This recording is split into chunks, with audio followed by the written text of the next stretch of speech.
If you've been around this channel for a while, you'll know that there are a lot of mechanics and archetypes Konami has printed that haven't been quite up to snuff. In response, Konami has gone back and released cards specifically designed to make these mechanics or decks more powerful. Today, we're going to go over some of the most successful broken cards they've had to make to get around the downsides of previous mechanics. For the record, we're not just looking at busted support cards, but rather cards that specifically negate the weakness of a deck or mechanic.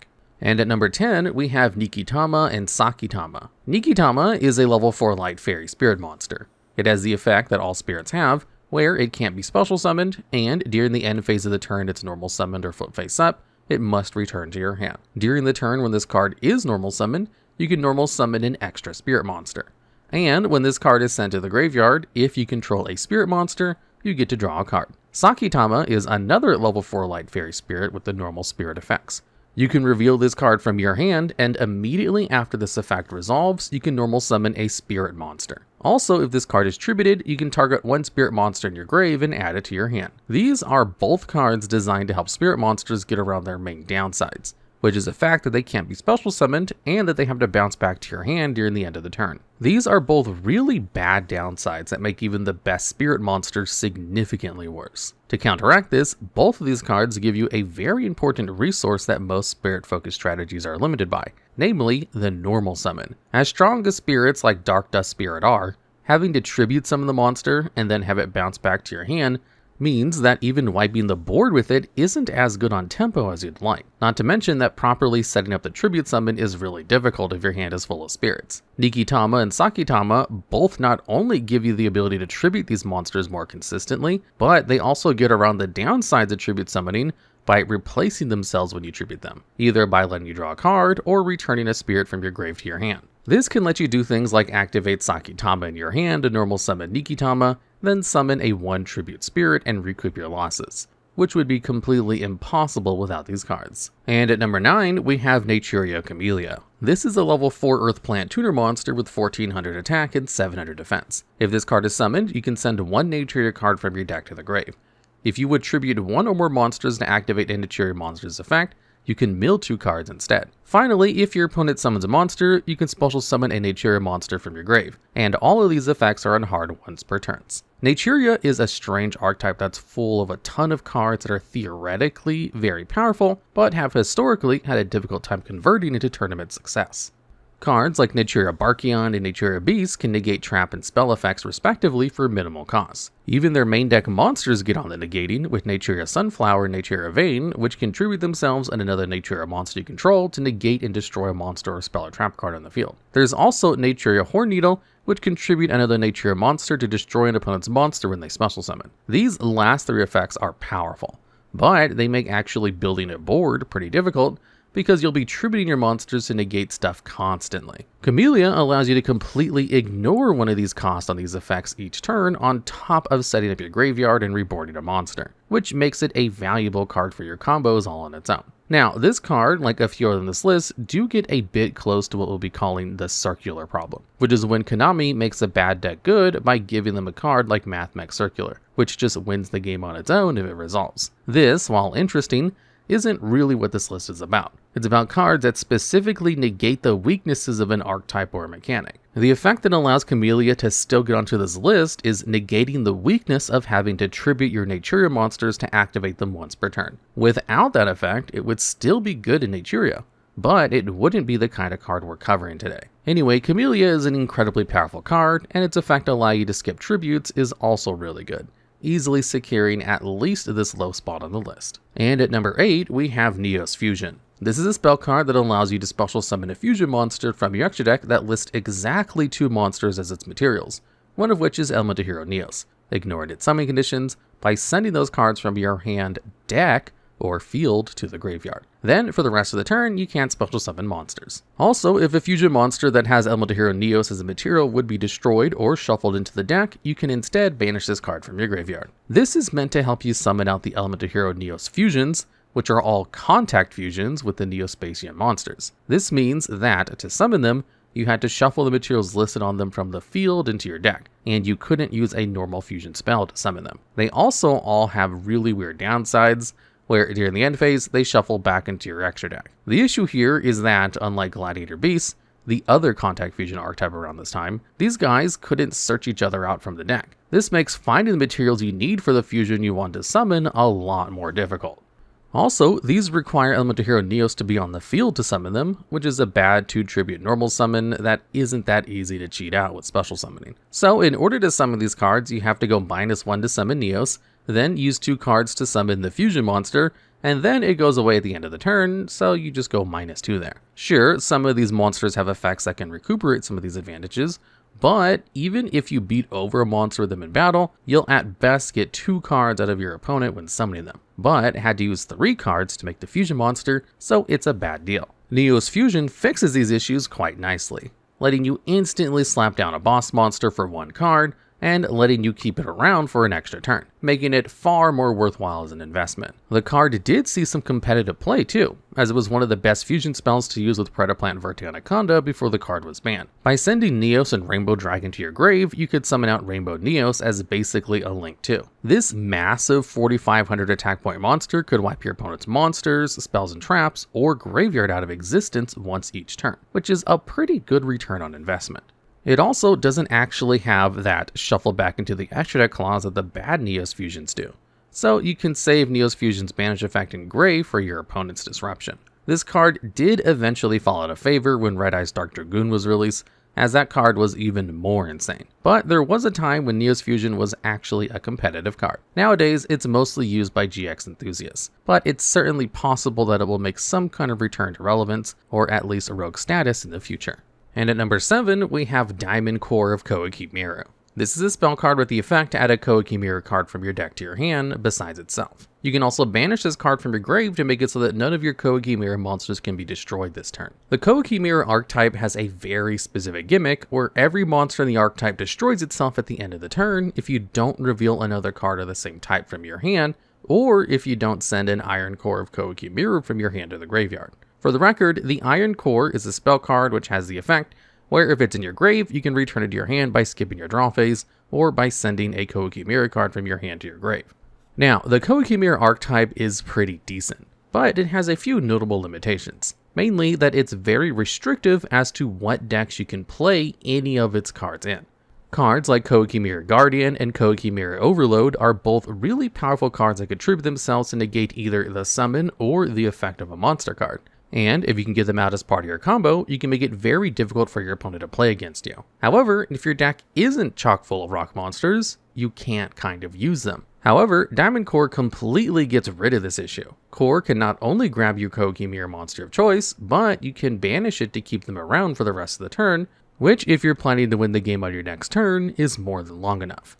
In modern Yu-Gi-Oh landscape, Core essentially removes the downsides of these cards entirely. This hasn't quite allowed the Koa'Ki Meiru cards to become staples, mainly thanks to how difficult they can be to incorporate into a deck. Not to mention that the easiest way to incorporate them is often to use another archetype generic summoning effects to get them out, which are often based on something like type or attribute, which the Adamancipators famously did with a few of the Koa'Ki Meiru cards when it was one of the best decks in the metagame.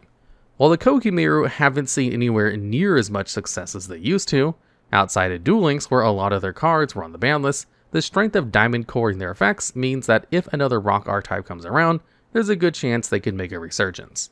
And at number 6, we have Assault Mode 0. This is a quick play spell with the effect where you contribute a synchro monster you control to special summon an Assault Mode monster from your hand, whose name includes that monster's name, and this is treated as summoning with the effect of Assault Mode Activate. Also, you can banish it from your grave to set an Assault Mode Activate straight from your deck, and it can be activated this turn. This card is simply a trap card with the effect where you contribute a synchro monster to summon the Assault Mode version of it from your deck. So, what are the Assault Mode cards? Well, they're a series of monster cards that can only be summoned by the effects of Assault Mode Activate, and are generally speaking upgraded versions of their synchro monsters. Now, there are a lot of problems with the Assault Mode deck. The archetypes don't really help you make any of the synchro monsters, which was made worse by having multiple cards you would need to draw that otherwise did literally nothing else.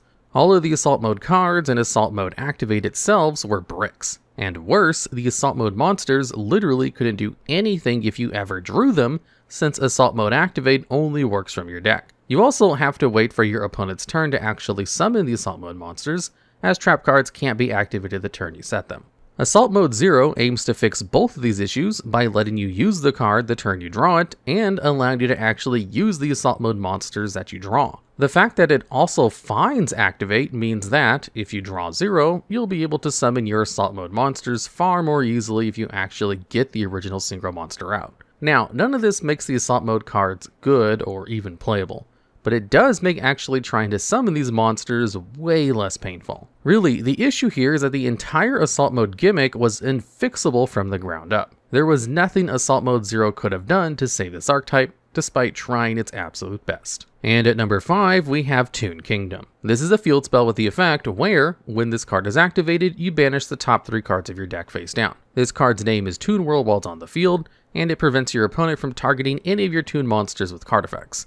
Also, if a Toon monster you control would be destroyed, you can banish the top card of your deck face down instead. The Toon archetype is a fan favorite deck that has, unfortunately, always been quite weak. As fun as the likes of Toon Dark Magician and Toon Blue Eyes White Dragon are, the multiple restrictions on the lion's share of the Toon monsters make the deck extremely bricky and inconsistent. The vast majority of these monsters could only be summoned while Toon World was face up on the field, and would destroy themselves if Toon World was destroyed. On top of that, they also usually have the effect where they can't attack the turn they're summoned. The only real exceptions to this was the Toon Dark Magician girl, whose text was initially too long to fit this restriction into the text. All of the Toons do have the shared effect, where if you have a Toon World on field and your opponent has no Toons, they can attack directly. So, Toon World seems pretty important to this deck, right?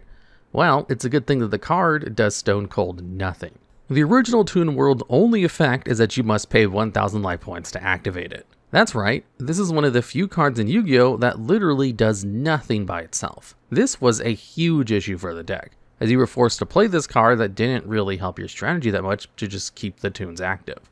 Toon Kingdom allows you to get around this by letting you play a field spell that's actually good. Toon Kingdom's effects are strong enough that even if it weren't required for the deck to function, a lot of Toon decks would still play the card anyway. Its protections effects are incredibly valuable in a deck where almost all your monsters can't attack right away, and you'll have to pass to your opponent before you can try to OTK.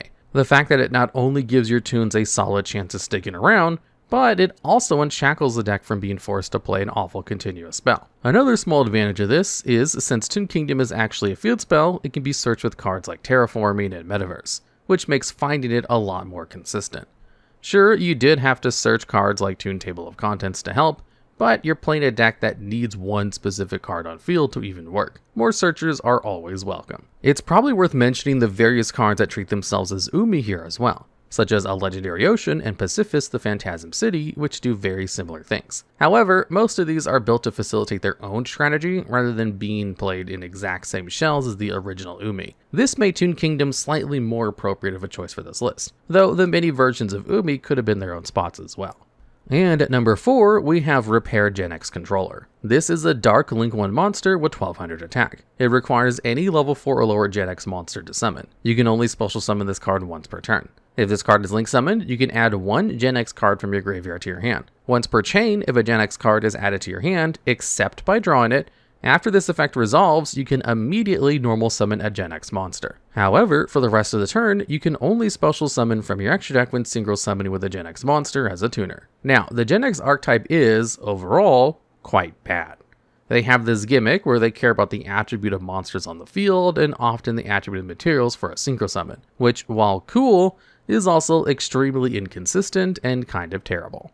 The deck also doesn't have that many ways to swarm the board, which isn't great for a deck based around synchro summoning. Repair Genex Controller gets around the second issue with a very simple effect that actually interacts extremely well with Genex cards. A lot of the best Genex monsters are cards like our Genex Turbo and Genex Power Planner, which add a Genex monster from your deck to your hand on summon and aren't once per turns, as well as Genex Ally Birdman, which can special summon itself every turn in a monster from your field to your hand. All of these cards can allow you to start or continue your repair chain, and eventually find and summon Genex Controller and make yourself a synchro monster. Repair Genex Controller is designed to sort of soft errata all of your best cards to actually be starters and extenders for one of the most powerful combo decks around if it's able to go uninterrupted.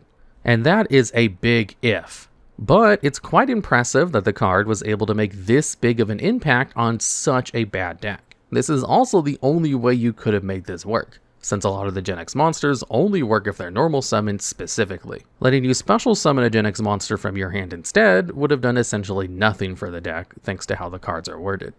Every single part of how this card works was pretty deliberately crafted to work with the existing Genex cards. It's kind of impressive they were able to make such a terrible archetype this much better with literally one card. And at number 3, we have Union Carrier. This is a Link 2 machine with 1000 attack.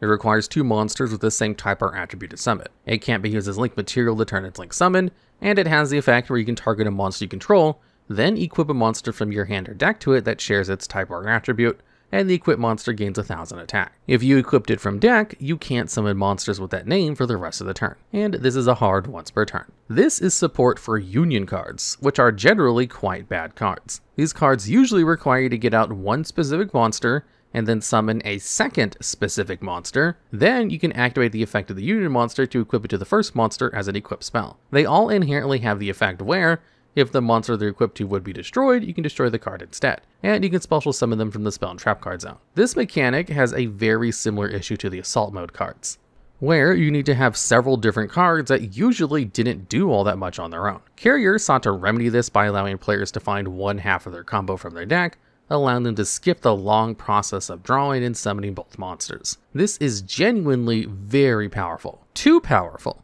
Union Carrier doesn't quite have enough guardrails in place to stop it from being abused. For example, not stopping you from equipping a random monster to another random monster. This had a few disastrous consequences, such as allowing you to equip Dragon Buster Destruction Sword to any dark or dragon monster from your deck, applying a lock to your opponent from summoning any monster from their extra deck. This and other exploits were bad enough that Union Carrier had to be banned. It is worth mentioning that there is another card with a very similar effect, that being Unauthorized Activation. This is a quick play spell card which does what Union Carrier does, except it only works for machine monsters, and it has to equip a Union monster from deck. You could debate which of these cards deserves a spot on this list more, as Activation is actually still legal to play, but it doesn't really help many Union monsters thanks to its restrictions. Of course, Union Carrier was too busy breaking the game to help many Union decks either. Really, Carrier just needed to be restricted to Union monsters only, as it is still a strong card for those strategies. It's just far better in more generic decks. And at number 2, we have Malefic Territory. This is a continuous spell with the effect where, when you activate it, you can activate a Malefic World from your deck. While the card is in the field zone, neither player can target cards in the field zone with card effects. It also makes it so that the effect, where there can only be one face-up Malefic monster on the field, becomes there can only be one face-up Malefic monster on the field with the same name. It also negates the effects of all Malefics during the battle phase. Malefic World simply allows you to skip your draw phase to reveal 3 Malefic cards with different names from your deck, and then add one of them at random to your hand, so it's not super important. However, to understand Malefic Territory, we need to first take a look at the Malefic monsters. These cards all had a number of shared effects and themes, and the main ones are that they shared the effect where you could only ever have one Malefic monster on the field. If there wasn't a field spell active, they were destroyed, and they also made it so they were the only one of your monsters which could attack. All of these effects were absolutely awful. Generally speaking, these cards didn't even have very good effects, so these restrictions were completely unnecessary in general. These downsides also meant you often wanted to play as few Malefics as possible so that you didn't strand any Malefics in your hand. However, these cards weren't exactly splashable either, as they needed you to build around having a field spell active at all times. It is worth quickly mentioning that Malefic Stardust Dragon did see some play with Gravekeepers, because that deck also wants a field spell active and is capable of searching Necro Valley pretty well, so they happen to be a good fit. Besides this, most of the Malefics had a hard time even finding one deck that could splash them, let alone working as an archetype. Malefic Territory remedies this issue by literally eradicating the entire archetype when it's active. Not only does it let you grab a field spell and protect it while it's face up on the field, it also lets you keep multiple Malefics in play so that you can actually try to build a board. The funniest of these effects has to be negating your own monsters in battle, as if you had multiple Malefics on board, you would dupe-lock yourself, as every Malefic monster would prevent all the other Malefics from attacking. The fact that almost every one of the Malefic's effects had to be deleted from the cards to even give the deck a chance of working is kind of amazing. And at number 1, we have Catalyst Field. This is a field spell with the effects where you can normal summon level 5 or higher Gemini monsters without tributing once per turn. Also, you can normal summon an additional Gemini monster each turn. Finally, once per turn, you can target one card your opponent controls, then banish a Gemini monster you control for one turn that has its effects, and destroy the targeted card. Gemini monsters are a mechanic where they're almost always treated as normal monsters while on the field or in the graveyard. However, once they're on the field, you can normal summon them an additional time to give them their effects. This is a terrible downside for a card to have, as it means you have to wait a very long time to get out more than one Gemini monster with its effect active. Catalyst Field does a lot to remedy this by allowing you to play a Gemini monster and resummoning it to get its effect in a single turn. Now, while Gemini monsters have an admittedly earned negative reputation, there are some strong Geminis out there. The most famous of the bunch is Gigaplant, which can gain the effect where, once per turn, you can special summon an insect or plant monster from your hand or graveyard. Combining this with Catalyst Field, you can summon Gigaplant out and then use it to extend your plays by summoning a second monster. Speaking of Gigaplant, it's most well known for a loop that you can perform with another card which could go on this list, Super Alloy Beast Raptinus. This fusion monster simply gives all Gemini monsters their effects at all times. With this, you can use one Gigaplant to summon out a second Gigaplant. Then, back before Mass Driver was banned, you could tribute the first Gigaplant to burn your opponent, then use the second Gigaplant to revive the first one. This would reset the soft once per turn of the original Gigaplant, allowing you to loop this over and over to kill your opponent. This was a strong combo, but with Mass Driver being banned, it hasn't really been viable, and this was the only thing Raptinus was really well known for doing. Catalyst Field was a lot stronger with a lot more of the Gemini monsters, so it's the overall better support card. Not that either of them could salvage this mechanic completely, as Gemini monsters have been incredibly hit or miss despite these cards and other powerful support options. Catalyst Field is maybe the most heavy-handed Konami has gotten in terms of just undoing the restrictions they put on a series of cards we've seen thus far, easily earning the top spot on this list.